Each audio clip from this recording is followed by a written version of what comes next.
जी है, तीसरी बार बने फिर जनार्दन जी, जोरदार अभिनंदन करो इनका। एक और मिश्रा जी है, क्या मालूम जनार्दन जी ने आपस में एक दूसरे से एक्सचेंज करने का प्लान बना लिया। आपने कहा कि रीवा के सांसद, क्या मालूम भविष्यवाणी कर रहे हैं क्या कर रहे हैं, लेकिन दोनों सांसद रहेंगे ये पक्का कर लिया इनने। मैं हमारे राजेश मिश्रा जी सीधी के माननीय सांसद, हमारे वरिष्ठ नेता गुड़ के माननीय विधायक श्रीमान नागेंद्र सिंह जी, आपका भी वंदन है, अभिनंदन है। हमारे दिवराज सिंह जी, जोरदार अभिनंदन करो हमारे अपने सुयोग्य विधायक श्रीमान दिवराज सिंह जी का। और इंजीनियर विधायक नरेंद्र प्रजापति जी का भी जोरदार अभिनंदन करें। इस अवसर पर सिद्धार्थ तिवारी जी त्योथर के माननीय विधायक, जोरदार अभिनंदन सिद्धार्थ भाई का भी। और विक्रम भाई, मैं विक्रमादित्य की नगरी से और आपका नाम विक्रम है, विक्रम सिंह जी के लिए जोरदार अभिनंदन करें माननीय विधायक। इस अवसर पर श्रीमती नीता कौल जी, पूर्व मंत्री श्रीमान पुष्पराज सिंह जी, हमारे डॉक्टर अजय सिंह जी जिलाध्यक्ष भारतीय जनता पार्टी, सभी के लिए जोरदार अभिनंदन करें हमारे इस पूरे आयोजन के साथ। अभी वर्चुअल रूप से जुड़े हुए हमारे यशस्वी प्रधानमंत्री थोड़ी देर बाद अपने इस कार्यक्रम में अपना मूल रूप से बनारस से इसको जोड़ करके कार्यक्रम की गरिमा बढ़ाएंगे। जोरदार अभिनंदन माननीय यशस्वी प्रधानमंत्री का, जिनकी मौजूदगी से हजारों करोड़ की आज ये सौगातें मिल रही है। इस अवसर पर हमारे उड्डयन मंत्री मेरे नाम राशि राम मोहन नायडू जी, जोरदार अभिनंदन राम मोहन नायडू जी का। राम तो चित्रकूट में है और मोहन खड़े हैं, तो राम मोहन जोरदार अभिनंदन कर दो। देखो हमारी अपनी रीवा की धरती से श्रीमान मुरलीधर माहौल जी, आपका भी अभिनंदन है, ये राज्य मंत्री हैं। इस अवसर पर हमारे सभी अतिथियों के साथ रीवा अधिपति स्वयंभू महामृत्युंजय के चरणों में साष्टांग प्रणाम करते हुए अपनी बात प्रारंभ कर रहा हूं। सफेद शेरों की धरती, विंध्य की धरती, मेरा भी एक रिश्ता है।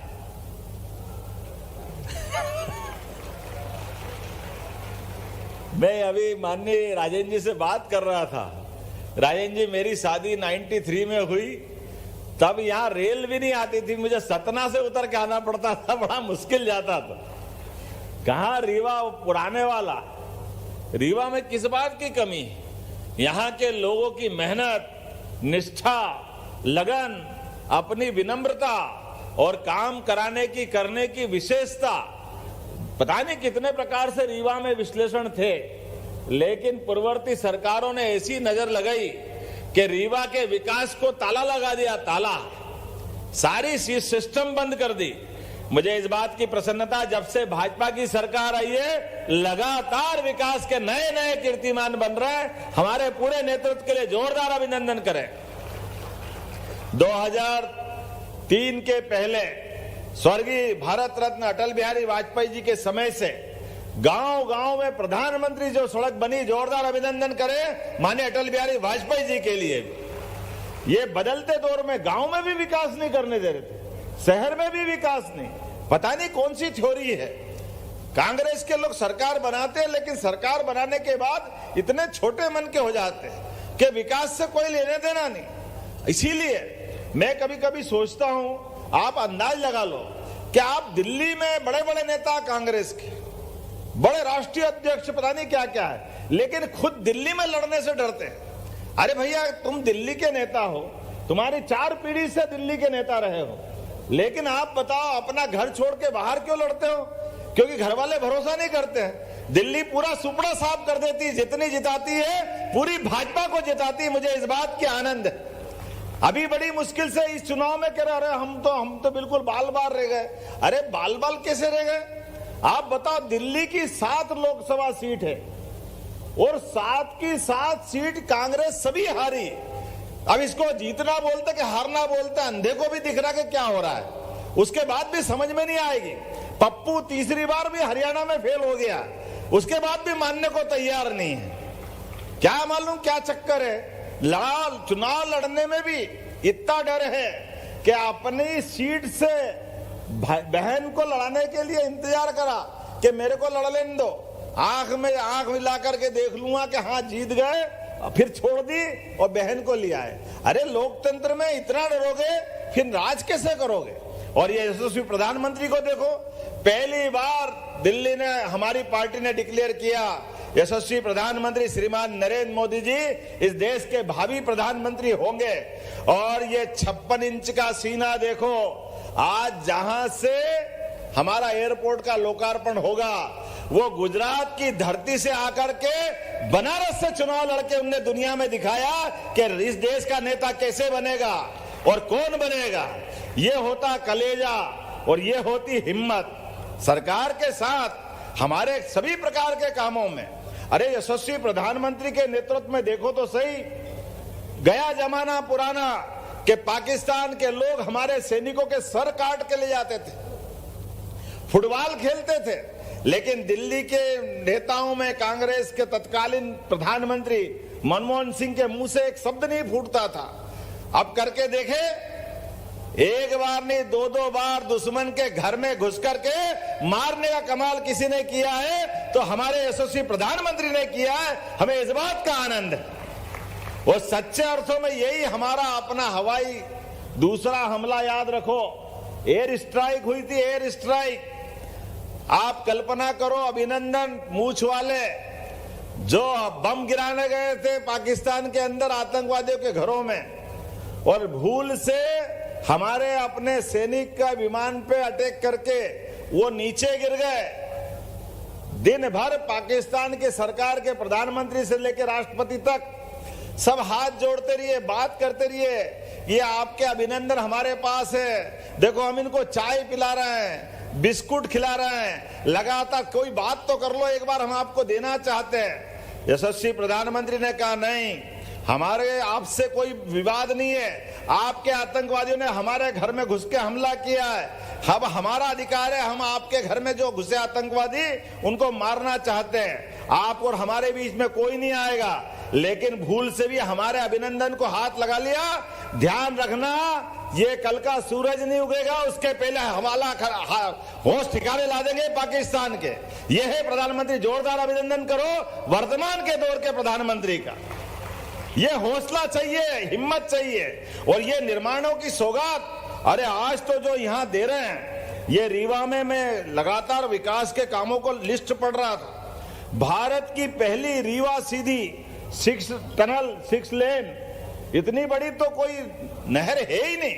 क्या टनल बनाई है आपने, पूरे देश की सबसे चौड़ी नहर, जोरदार अभिनंदन करो। ये विकास का नया दरवाजा है।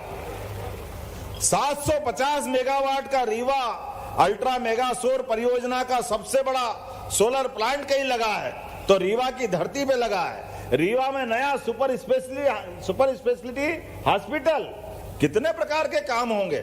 और केवल रीवा में नहीं, यहाँ सतना की भी हमारी नेता बैठी है और सिंगरौली के भी हैं, शहडोल में भी है। ये मेडिकल कॉलेज की सौगात अगर किसी ने दी है तो हमारी सरकारों ने दी। जोरदार अभिनंदन करो पूरे विंध्य के लिए।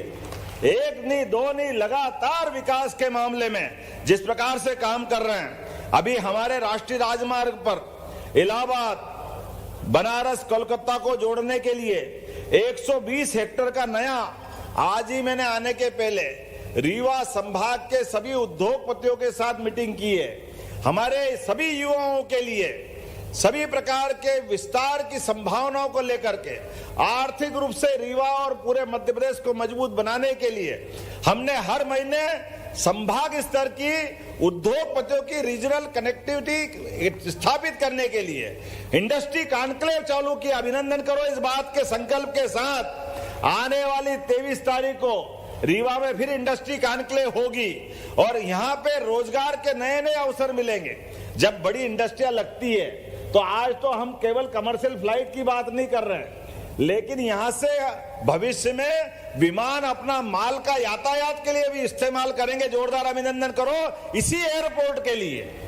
आज मैं यहां बैठा था तो कई उद्योगपति ने कहा है कि कंटेनर बनाने के लिए भी हमारे यहाँ इसकी गुंजाइश है। चिंता मत करो, कंटेनर बनाने के लिए जरूरत पड़ेगी तो रीवा में बनाने की मैं यही घोषणा करता हूं। निश्चित रूप से जो माल निर्यात करना चाहेंगे, खाली एक मामला नहीं, कितने प्रकार से आपकी जितनी खदानें हैं, अब तो कृषि का उत्पाद क्षेत्र भी बहुत अच्छा हो गया। पर्याप्त पानी होने के कारण से हमारे यहाँ विविध प्रकार की फसलों का उत्पादन भी बढ़ा है और क्षेत्र की गरीबी दूर हुई है। आने वाले समय में इसी क्रम को और आगे बढ़ाते हुए हमारे कृषि उत्पाद बनाने के लिए भी रीवा, सीधी, सतना, सिंगरौली, हर जिले के अंदर फूड इंडस्ट्री भी स्थापित की जाएगी और लगातार इसको प्रोत्साहन देने का काम करेंगे। राइस मिल के लिए बताया गया है, राइस मिल काफी है, यहाँ पे कुछ कठिनाइयां हैं, लेकिन कोई राइस मिल के मसले में परेशानी आएगी, सरकार सबसे पहले उनके साथ खड़ी है, सारी कठिनाई दूर करेंगे। हमारे बीच में औद्योगिक दृष्टि से लगातार बढ़ाने के लिए आज तो मैं यहाँ, क्योंकि हमारी एयरपोर्ट की बात है और एयरपोर्ट के मामले में आज देश भर में 6125 करोड़ के निवेश से 7 एयरपोर्ट्स के विभिन्न प्रकार के अलग अलग कामों का, जिसमें रीवा भी शामिल है। जोरदार अभिनंदन करो नरेंद्र मोदी जी के लिए, जिनके कारण से आज ये सौगात मिलेगी। हमारे यशस्वी प्रधानमंत्री ने उड़ान नाम के लिए खास करके छोटे शहर, मझले शहर, इनके अंदर भी बड़ी सौगात दी और आज यहाँ मुझे बताया गया कि रीवा में आने वाले समय में मालवाहक वाणिज्य विमानों का भी संचालन करने की आपने योजना बनाई है। उसी योजना के बलबूते पर हमारे उत्पाद को हम रवाना करेंगे।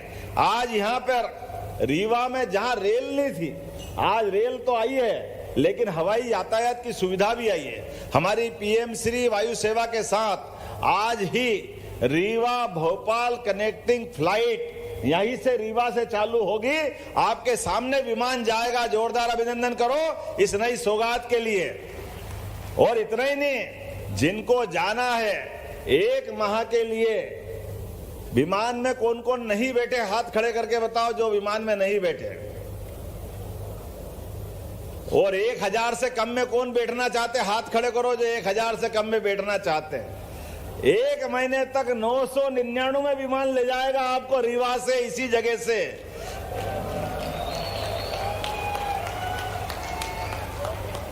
गया जमाना जब बड़े लोग हवाई जहाज में बैठते थे, हेलीकॉप्टर में बैठते थे। अरे आम आदमी भी बैठना चाहिए, बैठना चाहिए कि नहीं बैठना चाहिए? तो ये हमारे लिए हवाई जहाज सबका सर्व सुलभ साधन बनना चाहिए। इसीलिए हवाई चप्पल से हवाई जहाज तक की व्यवस्था, यह है नरेंद्र मोदी जी का सपना। जोरदार ताली बजाओ सभी के लिए।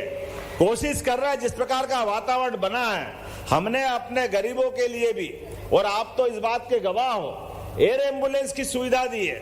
आप ये मत चिंता करना कि केवल एयरपोर्ट से ले जाएंगे, एयरपोर्ट भी हिस्सा है, लेकिन गरीब से गरीब आदमी अगर हॉस्पिटल में भर्ती है और उसको कोई बड़े हॉस्पिटल में पहुंचाना है, उसकी जान बचाना है, या कोई एक्सीडेंट हो गया, एक्सीडेंट में कोई गंभीर घायल है और गंभीर घायल को तुरंत उठा करके उसकी जान बचाना है, हमारी सरकार ने निर्णय किया है एयर एम्बुलेंस की सुविधा के माध्यम से हेलीकॉप्टर भी पहुंचाना पड़ेगा, तो बगैर पैसे के हेलीकॉप्टर पहुंचा करके उसकी जान बचाने का काम हमारी सरकार ने किया।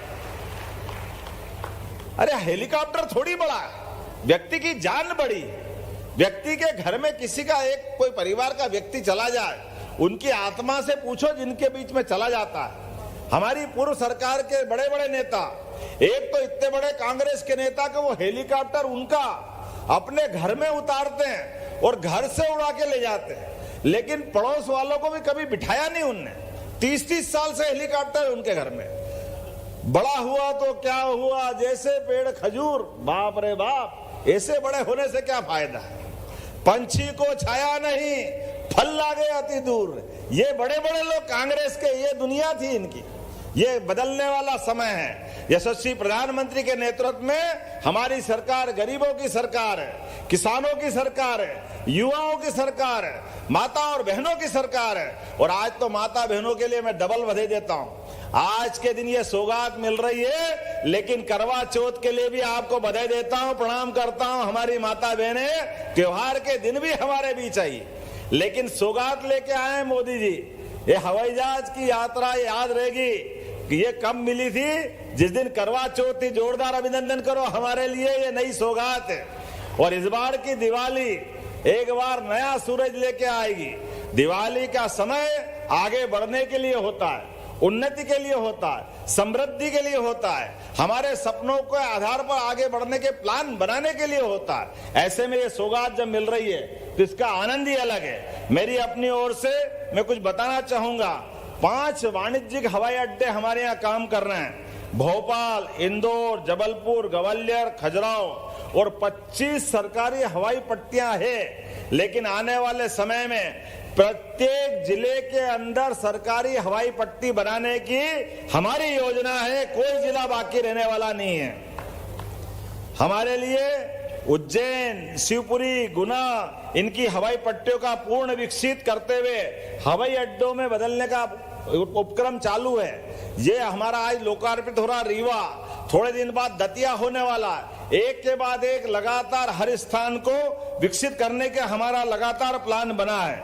मैं उम्मीद कर रहा हूं कि रीवा की रीजनल कनेक्टिविटी स्कीम के अंतर्गत आज जो ये सेवा मिल रही है, इस सेवा के माध्यम से भविष्य में विकास के विस्तार के कई सारे नए हमको एक के बाद एक सौगात मिलती जाएगी। मैं उम्मीद करता हूं 303 एकड़ से अधिक भूमि पर बनाने वाला ये रीवा का हवाई अड्डा भविष्य में इस प्रकार से प्लान बनाया गया है कि बड़े हवाई जहाज भी उतारना पड़े तो बड़े हवाई जहाज भी रीवा में उतरेंगे और ये अपने आप में इसकी सौगात लेंगे।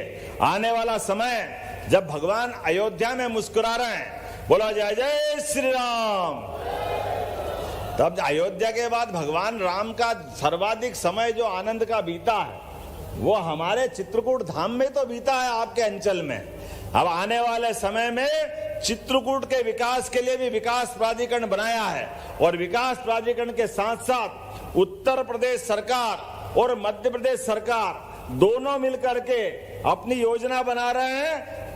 आने वाले समय में बड़े पैमाने पर धार्मिक पर्यटन का विकास के लिए चित्रकूट में भी पर्याप्त विकास किया जाएगा। एक नहीं, दो नहीं, ऐसी बहुत सारी बात कह सकते थे, लेकिन आज थोड़ा समय भी कम पड़ेगा। मुझे लगता है कि हमारे लिए बनारस का समय किनारे आया है।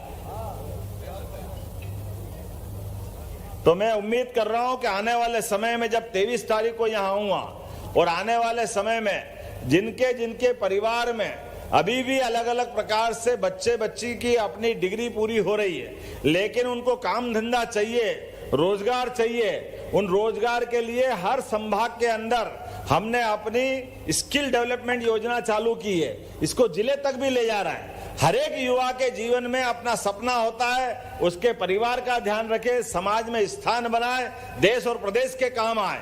उसके सपने को पंख लगाकर उड़ने के लिए हमारी सरकार उसकी मदद करने के लिए तैयार है। लगातार ये अभियान चलेगा। कोई व्यक्ति रोजगार